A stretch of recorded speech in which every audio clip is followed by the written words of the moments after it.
Hi there, and welcome to Goodnight Stars, or welcome back to Goodnight Stars.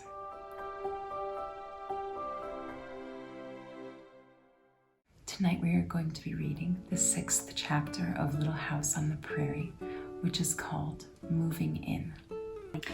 The walls are up, Pa was saying to Ma in the morning. We'd better move in and get along as best we can without a floor or other fixings. I must build the stable as fast as I can so Pet and Patty can be inside walls too. Last night, I could hear wolves howling from every direction, seemed like, and close too. Well, you have your gun, so I'll not worry, said Ma. Yes, and there's Jack. But I'll feel easier in my mind when you and the girls have good solid walls around you. Why do you suppose we haven't seen any Indians? Ma asked. Oh, I don't know, Pa replied carelessly. I've seen their camping places among the bluffs. They're away on a hunting trip now, I guess. Then Ma called, Girls, the sun's up, and Laura and Mary scrambled out of bed and into their clothes. Eat your breakfasts quickly, Ma said, putting the last of the rabbit stew onto their tin plates. We're moving into the house today, and all the chips must be out. So they ate quickly and hurried to carry all of the chips out of the house. They ran back and forth as fast as they could, gathering their skirts full of chips and dumping them in a pile near the fire. But there were still chips on the ground inside the house when Ma began to sweep it with her willow bough broom. Ma limped, though her sprained ankle was beginning to get well. But she soon swept the earthen floor, and then Mary and Laura began to help her carry her things into the house. Pa was on top of the wall, stretching the canvas wagon top cover over the skeleton roof of saplings. The canvas billowed in the wind. Pa's beard blew wildly, and his hair stood up from his head as if it were trying to pull itself out. He held onto the canvas and fought it. Once it jerked so hard that Laura thought he must let go or sail into the air like a bird. But he held tight to the wall with his legs and tight to the canvas with his hands, and he tied it down. There, he said to it, stay where you are and be... Charles, Ma said. She stood with her arms full of quilts and looked up at him reprovingly. And be good, Pa said to the canvas. Why, Caroline, what did you think I was going to say? Oh, Charles, Ma said, you scalawag. Pa came right down to the corner of the house. The ends of the logs stuck out, and he used them for a ladder. He ran his hand through his hair so that it stood up even more wildly, and Ma burst out laughing. Then he hugged her, quilts and all. Then they looked at the house, and Pa said, How's that for a snug house? I'll be thankful to get into it, said Ma. There was no door, and there were no windows. There was no floor except the ground, and no roof except the canvas. But that house had good stout walls, and it would stay where it was. It was not like the wagon that every morning went on to some other place. We're going to do well here, Caroline, Pa said. This is a great country. This is a country I'll be contented to stay in the rest of my life. Even when it's settled up, Ma asked.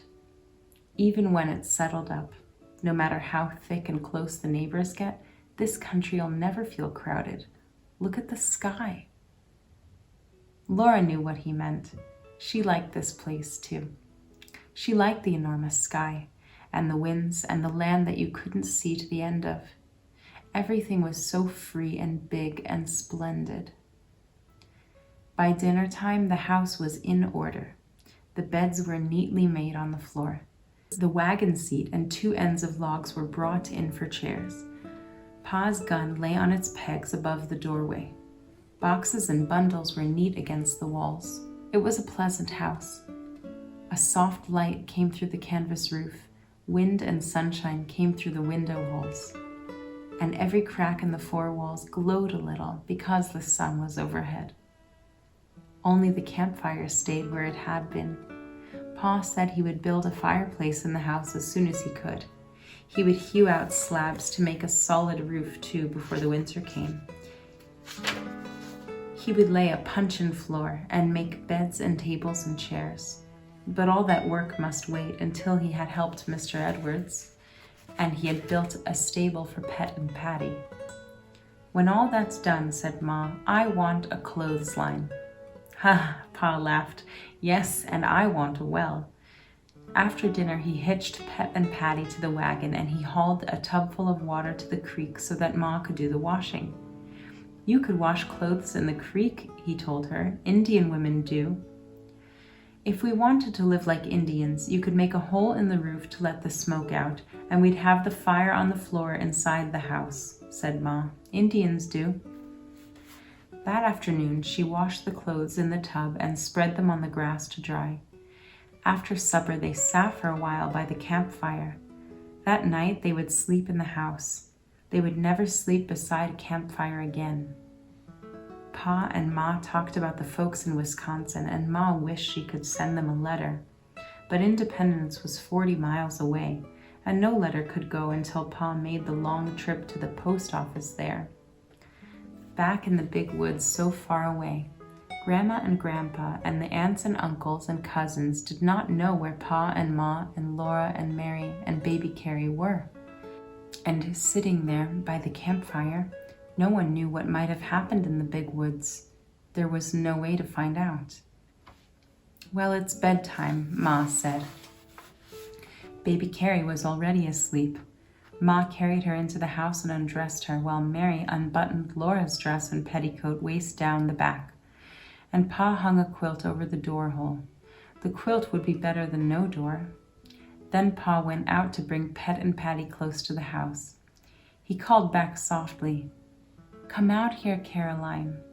Look at the moon." Mary and Laura lay in their little bed on the ground inside the new house and watched the sky through the window hole to the east. The edge of the big bright moon glittered at the bottom of the window space, and Laura sat up. She looked at the great moon sailing silently higher in the clear sky. Its light made silvery lines in all the cracks on that side of the house. The light poured through the window hole and made a square of soft radiance on the floor. It was so bright that Laura saw Ma plainly when she lifted the quilt at the door and came in. Then Laura very quickly lay down before Ma saw her naughtily sitting up in bed. She heard Pet and Patty whinnying softly to Pa. Then the faint thuds of their feet came into her ear from the floor. Pet and Patty and Pa were coming toward the house, and Laura heard Pa singing, "Sail on, silver moon, shed your radiance o'er the sky." His voice was like a part of the night and the moonlight and the stillness of the prairie. He came to the doorway singing, "By the pale silver light of the moon." Softly Ma said, "Hush, Charles. You'll wake the children." So Pa came in without a sound. Jack followed at his heels and lay down across the doorway. Now they were all inside the stout walls of their new home, and they were snug and safe. Drowsily, Laura heard a long wolf howl rising from far away on the prairie, but only a little shiver went up her backbone, and she fell asleep. Thank you for listening to Chapter 6 of Little House on the Prairie, and until next time, good night, stars.